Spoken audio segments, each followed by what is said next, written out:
Hello everyone, welcome to the channel. तो आज हम डिस्कस करेंगे करंट अफेयर्स। देखते हैं पहला पॉइंट।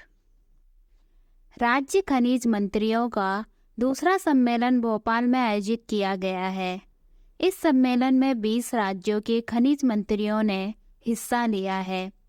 केंद्रीय खनन, कोयला और संसदीय कार्य मंत्री प्रहलाद जोशी द्वारा इस सम्मेलन की अध्यक्षता की गई है।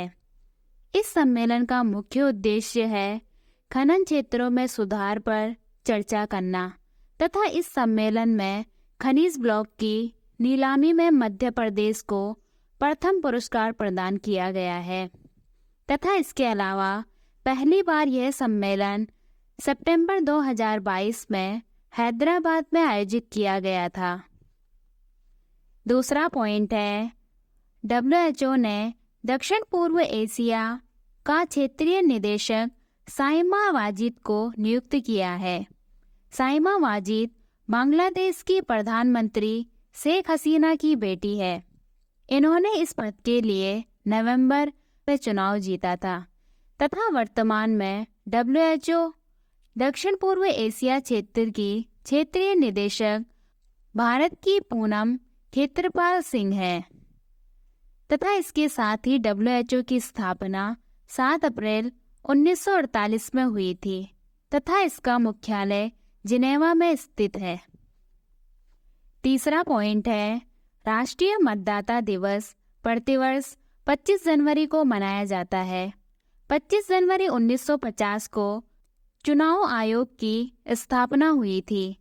इसी दिन को याद करने के लिए यह दिवस मनाया जाता है तथा राष्ट्रीय मतदाता दिवस 2024 की थीम है, हर वोट को गिनना, कोई भी मतदाता पीछे ना छूटे।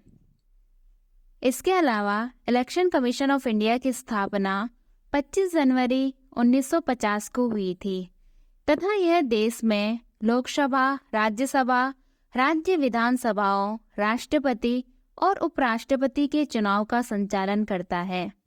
इसके साथ ही आर्टिकल 324 से 329 तक चुनाव आयोग से संबंधित है तथा वर्तमान में मुख्य चुनाव आयुक्त राजीव कुमार हैं।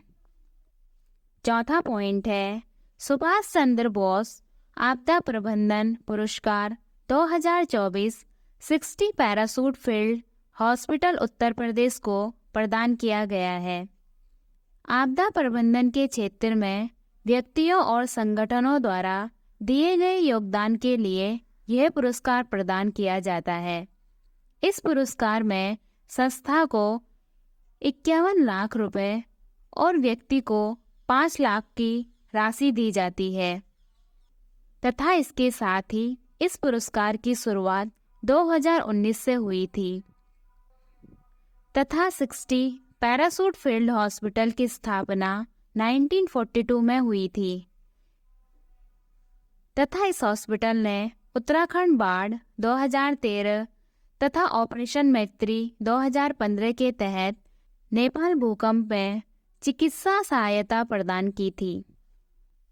पांचवा पॉइंट है, भारत रत्न 2024 से कर्पूरी ठाकुर को सम्मानित किया जाएगा।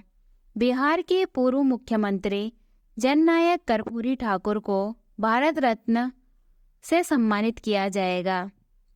यह 2 बार बिहार के मुख्यमंत्री रहे हैं तथा यह बिहार के पहले गैर कांग्रेसी मुख्यमंत्री थे। यह पिछड़े वर्गों के हित की वकालत करने के लिए जाने जाते हैं। इसके साथ ही भारत रत्न देश का सर्वोच्च नागरिक पुरस्कार है। यह कला, साहित्य, विज्ञान, सार्वजनिक सेवा, जनसेवा में उत्कृष्ट योगदान के लिए दिया जाता है तथा इस पुरस्कार की शुरुआत 1954 से हुई थी तथा इसके साथ ही भारत रत्न पाने वाले पहले व्यक्ति सर्वपल्ली राधाकृष्णन, सी राजगोपालाचार्य तथा CV रमन थे तथा इसके साथ ही भारत रत्न पाने वाली पहली महिला इंदिरा गांधी थी।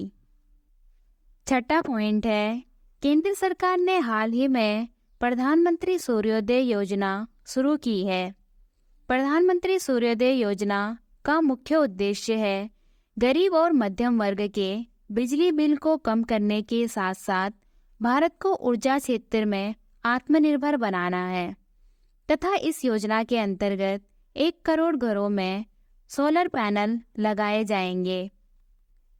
इसके साथ ही कुल ऊर्जा सौर क्षमता में राजस्थान 18.7 गीगावाट के साथ भारत में सबसे आगे है।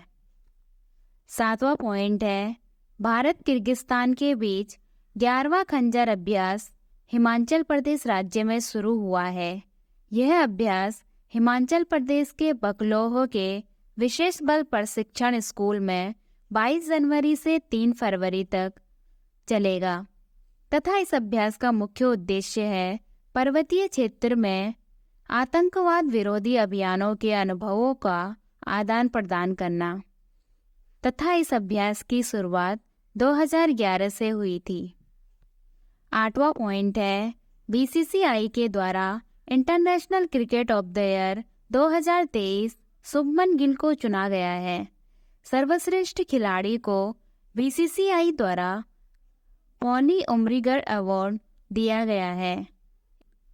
इसके साथ ही मोहम्मद शमी को 2019-20 के लिए तथा रविचंद्रन अश्विन को 2020-21 और जसप्रीत बुमराह को 2021-22 के लिए सर्वश्रेष्ठ खिलाड़ी का अवार्ड प्रदान किया गया है। इसके साथ ही महिला वर्ग में दीप्ति शर्मा को 2023 की सर्वश्रेष्ठ खिलाड़ी चुनी गई है तथा स्मृति मंधाना 2020 से 22 के लिए सर्वश्रेष्ठ खिलाड़ी चुनी गई है। इसके साथ ही बीसीसीआई की स्थापना 1928 में हुई थी तथा इसका मुख्यालय मुंबई महाराष्ट्र में स्थित है तथा वर्तमान में बीसीसीआई के अध्यक्ष हैं रोजन बिन्नी।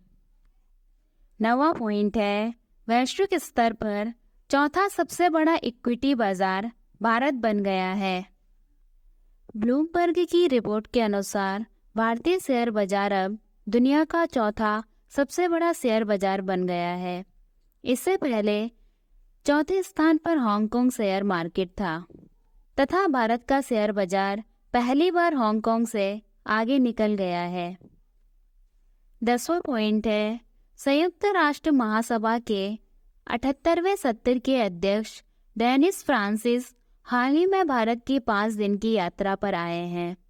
डेनिस फ्रांसिस 26 जनवरी को महाराष्ट्र में राजकीय अतिथि के रूप में गणतंत्र दिवस परेड में भी शामिल होंगे तथा इसके साथ ही डेनिस फ्रांसिस का संबंध ट्रिनिदाद और टोबैगो देश से है। संयुक्त राष्ट्र महासभा संयुक्त राष्ट्र के 6 प्रमुख अंगों में से एक है। हर वर्ष संयुक्त राष्ट्र महासभा का सदस्य देशों के प्रतिनिधियों के साथ सम्मेलन होता है। महासभा संयुक्त राष्ट्र का मुख्य विचार विमर्श, नीति निर्धारण और प्रतिनिधि अंग है तथा इसके साथ ही रुचिरा कंबोज न्यूयॉर्क में संयुक्त राष्ट्र में भारत की स्थायी प्रतिनिधि है। इसके साथ ही यूनाइटेड नेशन की स्थापना 24 अक्टूबर 1945 में हुई थी तथा इसके 193 देश सदस्य हैं। वर्तमान में यूनाइटेड नेशन के महासचिव है एंटोनियो गुटेरेस तथा इसका मुख्यालय न्यूयॉर्क में स्थित है। Thank you.